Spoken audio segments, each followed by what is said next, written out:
Welcome to The Explainer. Today, we're diving into a real master of disguise in gastroenterology, a condition that can fool even the best of us because it can look like anything from run-of-the-mill pancreatitis to, more worryingly, pancreatic cancer. We're talking about autoimmune pancreatitis. All right, let's just jump right in with a super common scenario. You've got a patient with pancreatitis. You've done your homework, you've ruled out the two heavy hitters, gallstones and alcohol, but your patient is still sick. So what's next on your list? This is exactly the moment where you need to think about this often missed but totally treatable diagnosis. So we're going to put on our detective hats for this one. First, we'll get to know our imposter. Then we'll unmask the two main culprits, type 1 and type 2. After that, we'll walk through the diagnostic framework, basically how to build your case. And finally, we'll cover how to get the disease under control and, really importantly, how to manage it for the long haul. Okay, so first things first, let's get a really clear picture of this imposter. What makes autoimmune pancreatitis, or AIP, so darn tricky is its ability to mimic other things. And the most dangerous one it mimics? Pancreatic cancer. I mean, you can see why getting this diagnosis right, and getting it right quickly, is absolutely critical.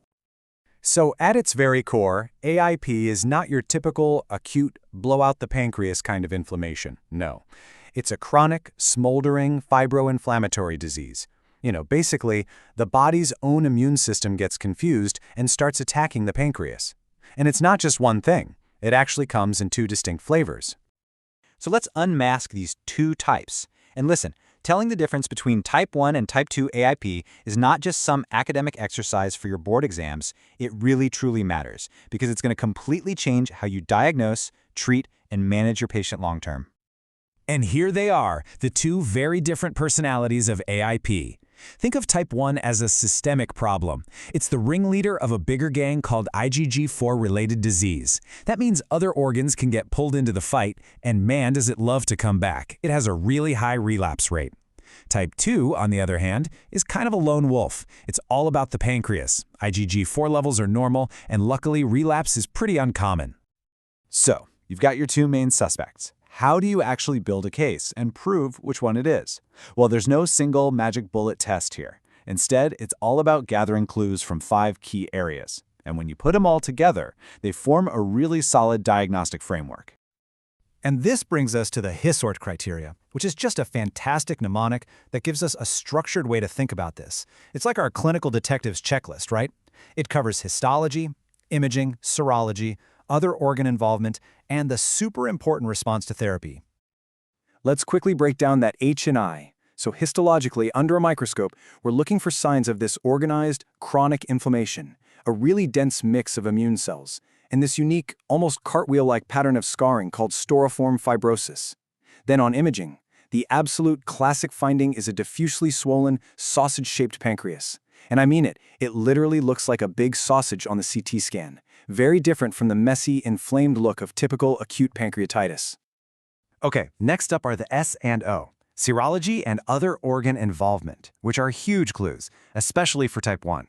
A high serum IgG4 level, that's a major red flag.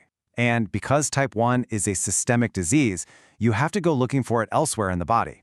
Finding inflammation in the bile ducts or the kidneys might be the final piece of the puzzle that tells you you're dealing with an IgG4-related disease. All right, let's talk about treatment. And this is where the story gets really, really cool. Because the first thing you do to treat the patient is also the last and maybe the most powerful diagnostic test you have. This right here is such a critical point. When you have a high suspicion for AIP, the treatment is actually part of the diagnosis. Seeing a patient have a rapid, dramatic improvement on steroids, I mean both their symptoms get better and their scans look better, that is one of the strongest confirmations you can get. It's one of those rare, beautiful moments in medicine where your treatment is also your best test. So here's the standard playbook. This is the evidence-based protocol that every trainee really needs to know like the back of their hand. You start with a moderate dose of prednisone for a few weeks. Then you stop and you reevaluate. If everything's looking good, you start a very slow, careful taper. But hey, it's really important to know that steroids aren't the only tool in the shed, right? Rituximab, which is a B-cell depleting agent, is an excellent alternative. We'll often think about it as a first-line option for patients who just can't take steroids, or for those who show up already looking like they have a super high risk of relapsing. Getting the patient into remission, that is a huge victory. But you can't just high-five the patient and send them on their way. For many of them, especially those with type 1 AIP, that's just the beginning. Now we have to shift our thinking to the long game, managing the disease and stopping it from coming back. Just look at that number for a second, up to 60%. That is a huge, huge number. This is not a treat it and forget it kind of disease. What this number tells us is that we have to be proactive. We need a strategy for long-term surveillance and, a lot of the time, maintenance therapy. So, how do you spot those high-risk patients ahead of time? Well, you have to be on the lookout for these key predictors.